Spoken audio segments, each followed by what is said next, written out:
Operation ಸಿಂಧೂರ್ಗೆ ಅಲ್ಪ ವಿರಾಮ ಅಂತ ಪ್ರಧಾನಮಂತ್ರಿ ನರೇಂದ್ರ ಮೋದಿಯ ಹಾದಿಯಾಗಿ ಎಲ್ಲ ಸೇನೆಯ ಮುಖ್ಯಸ್ಥರುಗಳು ಅದರ ಜೊತೆಗೆ ರಕ್ಷಣಾ ಸಚಿವರು ಹೇಳ್ತಾನೆ ಇದ್ರು. ಇವತ್ತು ಮತ್ತೊಮ್ಮೆ ಪುನರುಚ್ಚರಿಸಿದ್ದಾರೆ.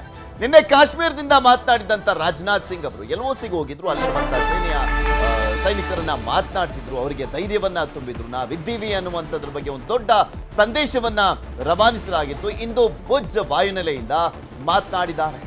ಪಾಕಿಸ್ತಾನಕ್ಕೆ 2ನೇ ದಿನವೂ ಕೂಡ ರಾಜನಾಥ್ ಸಿಂಗ್ ವಾರ್ನಿಂಗ್ ಅನ್ನ ಕೊಟ್ಟಿದ್ದಾರೆ.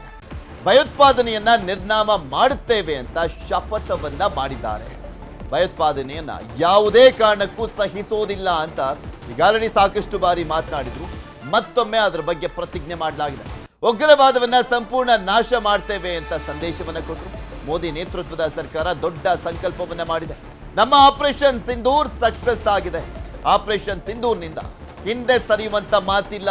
ಪಾಕಿಸ್ತಾನಕ್ಕೆ IMF ಹಣ ನೀಡೋದನ್ನ ನಿಲ್ಲಿಸಬೇಕು. ನಾವು ಕೊಡುವಂತ ದೇಣಿಗೆ ಹಣವನ್ನ ಭಿಕ್ಷುಕ ದೇಶಕ್ಕೆ ಕೊಡ್ತಾ ಇರುವಂತದ್ದನ್ನ ನಿಲ್ಲಿಸಬೇಕು ಅಂತ ಮತ್ತೊಮ್ಮೆ ಆಗ್ರಹಿಸಲಾಗಿದೆ. ಪಾಕಿಸ್ತಾನ ಮಸೂದ್ ಅಜರ್ ಕುಟುಂಬಕ್ಕೆ 14 ಕೋಟಿಯನ್ನ ಕೊಟ್ಟಿದೆ. ಯಾಕೆ ಕೊಟ್ಟಿದೆ ಅಂದ್ರೆ ಆ ಕುಟುಂಬದ 14 ಜನ ಸರ್ವನಾಶ ಆಗಿದ್ರು. ಯಾರ್ಯಾರೆಲ್ಲ ಸಾವನ್ನಪ್ಪಿದ್ರು ಭಾರತದ ದಾಳಿಗೆ ಅಂತವರ ಕುಟುಂಬಕ್ಕೆ 1 ಕೋಟಿ ಪರಿಹಾರವನ್ನ ಘೋಷಣೆ ಮಾಡಿತ್ತು ಪಾಕಿಸ್ತಾನ ಸರ್ಕಾರ, ಉಗ್ರರಿಗೂ ಕೂಡ. ಅಂಥದ್ರಲ್ಲಿ ಮಸೂದ್ ಅಜರ್ ಇದನ್ನಲ್ಲ, ಅವನ ಕುಟುಂಬ ನಾಶ ಆಯ್ತಲ್ಲ, 14 ಜನ ಸಾವನ್ನಪ್ಪಿದ್ರು, 14 ಕೋಟಿಯನ್ನ ಕೊಟ್ಟಿದೆ. ಅದನ್ನು ಕೂಡ ಖಂಡಿಸಿದ್ದಾರೆ ರಾಜನಾಥ್ ಸಿಂಗ್. ಪಾಕ್ನ ಮೂಲೆಯನ್ನ ತಲುಪುವಂಥದ್ದು ನಮಗೆ ಕಷ್ಟವಲ್ಲ. ಇದು ಟ್ರೇಲರ್ ಅಷ್ಟೇ ನಾವು ಬಿಟ್ಟಿರೋದು, ಪಿಕ್ಚರ್ ಬಾಕಿ ಇದೆ ಅಂತ ವಾರ್ನಿಂಗ್ ಕೊಟ್ಟರು. ಬ್ರಹ್ಮೋಸ್ ಕ್ಷಿಪಣಿ ಶಕ್ತಿ ಇಡೀ ವಿಶ್ವಕ್ಕೆ ಗೊತ್ತಾಗಿದೆ. ಪಾಕ್ ಡ್ರೋನ್ ನೋಡಿ ನಮ್ಮ ಜನ ಓಡಿ ಹೋಗಿಲ್ಲ. ಪಾಕಿಸ್ತಾನಕ್ಕೆ ಸಂದೇಶವನ್ನ ರವಾನಿಸಿದ್ದಾರೆ ರಾಜನಾಥ್ ಸಿಂಗ್ ಅವರು. ಪಾಕಿಗೆ IMF ಕೊಟ್ಟಂತ ಹಣ ಉಗ್ರರಿಗೆ ಖರ್ಚಾಗ್ತಾ ಇದೆ. IMF ಕೊಟ್ಟ ಹಣ ವಾಪಸ್ ಪಡಿಬೇಕು ಅಂತ ಕೇಳಿದ್ದಾರೆ. कि हमारी एयरफोर्स की पहुंच पाकिस्तान के हर कोने तक है और ये बात पूरी तरह से साबित हो चुकी है तो हमारी तीनों फोर्सेस की, लेकिन आज एयरबेस पर आए हूं इसलिए मैं इसकी चर्चा कर रहा हूं। और आज स्थिति यह है कि भारत के फाइटर प्लेन बिना सरहद पार किए ही यहीं से उनके हर कोने तक सीधा प्रहार करने में पूरी तरह से सक्षम है। और पूरी दुनिया ने देख लिया है कि कैसे आपने पाकिस्तान की धरती पर मौजूद आतंकवाद के 9 ठिकानों को ध्वस्त कर दिया। बाद में की गई कार्रवाई में उनके अनेक एयरबेस भी तबाह कर दिए गए। ऑपरेशन सिंदूर के दौरान इंडियन एयरफोर्स ने केवल पराक्रम ही नहीं दिखाया है, बल्कि पूरी दुनिया के सामने प्रमाण भी दिया है। प्रमाण इस बात का कि अब भारत की युद्ध नीति और टेक्नोलॉजी यानी तकनीक भी दोनों बदल चुकी है। आपने प्रधानमंत्री मोदी जी के नेतृत्व में नए भारत का संदेश पूरी दुनिया तक इस बार पहुंचा दिया है। ऑपरेशन सिंदूर, और मैं बताना चाहता हूं ऑपरेशन सिंदूर नाम किसने दिया? ऑपरेशन सिंदूर का नाम हमारे देश के यशस्वी प्रधानमंत्री आदरणीय नरेंद्र मोदी ने दिया, जो इसी जापान की धरती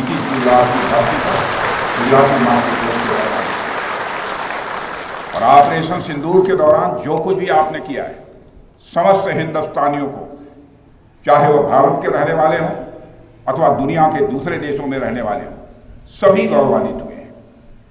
भारतीय वायुसेना के लिए सिर्फ 23 मिनट यह काफी थे पाकिस्तान की सरजमी पर पल रहे आतंक के अजगर को कुचलने के लिए, और वह आपने करके दिखाया है।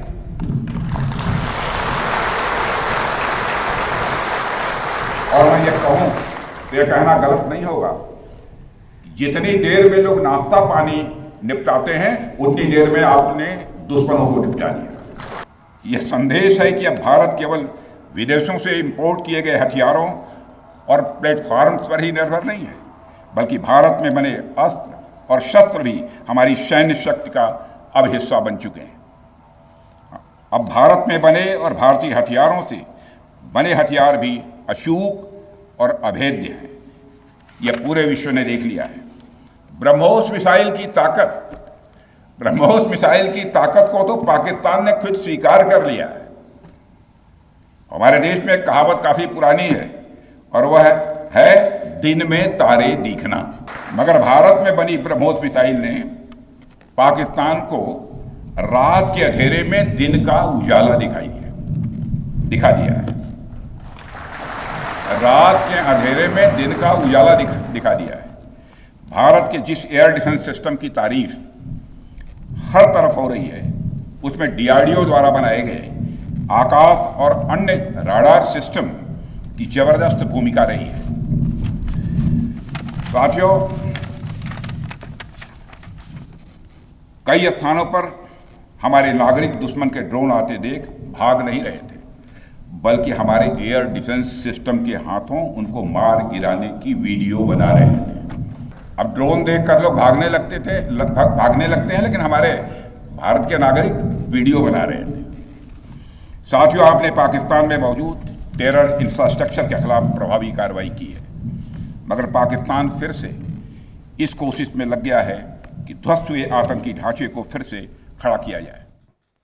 ಸರ್, ರಾಜನಾಥ್ ಸಿಂಗ್ ಅವರ ಮಾತುಗಳು ಯಾವ ರೀತಿಯ ಹರಿತವಾಗಿತ್ತು ಅನ್ನುವಂಥದ್ದು ಗಮನಿಸ್ತಾ ಇದ್ರ ಪಾಕಿಸ್ತಾನಕ್ಕೆ ಯಾವ ರೀತಿಯ ಎಚ್ಚರಿಕೆಯನ್ನ ಕೊಡಲಾಗಿದೆ ಮತ್ತೆ ನಮ್ಮ ಸೇನೆಯ ಶಕ್ತಿ ಯಾವ ರೀತಿಯಾಗಿತ್ತು ಅನ್ನುವಂಥದ್ದನ್ನ ಮತ್ತೊಮ್ಮೆ ಮಾತನಾಡಿದ್ರೆ ನಮ್ಮ ಬ್ರಹ್ಮೋಸ್ಗೆ ನಲ್ಗ್ ಹೋಗಿದೆ ಪಾಕಿಸ್ತಾನ. ಮುಂದೆ ಇನ್ನೇನಾದ್ರೂ ಒಂದು ಸ್ವಲ್ಪ ಹೆಚ್ಚು ಕಮ್ಮಿ ಆದರೂ ಕೂಡ ತಕ್ಕ ಶಾಸ್ತಿಯನ್ನ ಮಾಡಬೇಕಾಗತ್ತೆ ಅನ್ನುವಂಥದ್ದನ್ನ ಹೇಳೋದ್ರ ಜೊತೆಗೆ ಮಸೂದ್ ಅಜಾರ್ ಕುಟುಂಬ ಏನ್ ಸರ್ವನಾಶ ಆಯಿತು, 14 ಕೋಟಿಯನ್ನ ಪಾಕಿಸ್ತಾನ ಸರ್ಕಾರ ಅವರಿಗೆ ಕೊಡ್ತೀವಿ ಅಂತ ಹೇಳಿರುವಂಥ ಹಿನ್ನೆಲೆಯಲ್ಲಿ ಅದಕ್ಕೂ ಕೂಡ ಆಕ್ರೋಶವನ್ನ ವ್ಯಕ್ತಪಡಿಸಲಾಗಿರುವಂಥದ್ದು. ಇಂಥ ಉಗ್ರರನ್ನ ಮಟ್ಟ ಹಾಕುವಂತ ನಿಟ್ಟಿನಲ್ಲಿ ಭಾರತ ಮುಂದಾಗ್ತಾ ಇದ್ರೆ ನಾವು ಕೊಡ್ತಾ ಇರುವಂಥ ದೇಣಿಗೆಯನ್ನ ಅವರಿಗೆ ಸಾಲವನ್ನ ಕೊಟ್ಟು ನೀವು ತಪ್ಪು ಮಾಡ್ತಾ ಇದ್ದೀರಾ, ಆ ಹಣವನ್ನ ವಾಪಸ್ ತಗೊಳ್ಳಿ, ಯಾವುದೇ ಕಾರಣಕ್ಕೂ ಪಾಕಿಸ್ತಾನ ಕೊಡಬೇಡಿ ಅಂತ ಮನವಿಯನ್ನ ಕೂಡ ಮಾಡಿಕೊಳ್ಳಲಾಗಿದೆ. ನಿನ್ನೆ LOCಗೆ ಹೋಗಿದ್ರು, ಲೈನ್ ಆಫ್ ಕಂಟ್ರೋಲ್ಗೆ ಹೋಗಿದ್ರು ರಾಜನಾಥ್ ಸಿಂಗ್ ಅವರು, ರಕ್ಷಣಾ ಸಚಿವರು.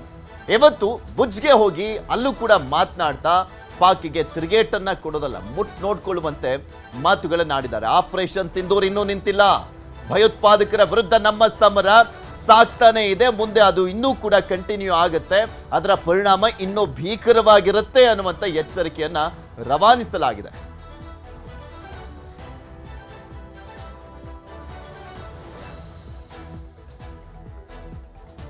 ಭುಜ್ಗೋಗಿ ರಕ್ಷಣಾ ಸಚಿವರು ಪಾಕಿಸ್ತಾನಕ್ಕೆ ಸಂದೇಶ ಕೊಡೋದರ ಜೊತೆಗೆ IMF ಅಲ್ಲೂ ಕೂಡ ಮನವಿಯನ್ನ ಮಾಡಿಕೊಂಡಿದ್ದಾರೆ.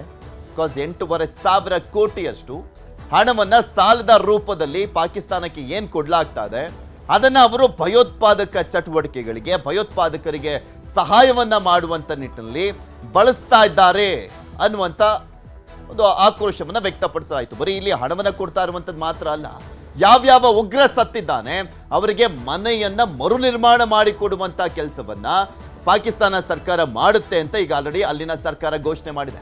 ಹಾಗಾಗಿ ಆಕ್ರೋಶವನ್ನ ವ್ಯಕ್ತಪಡಿಸಲಾಗಿದೆ.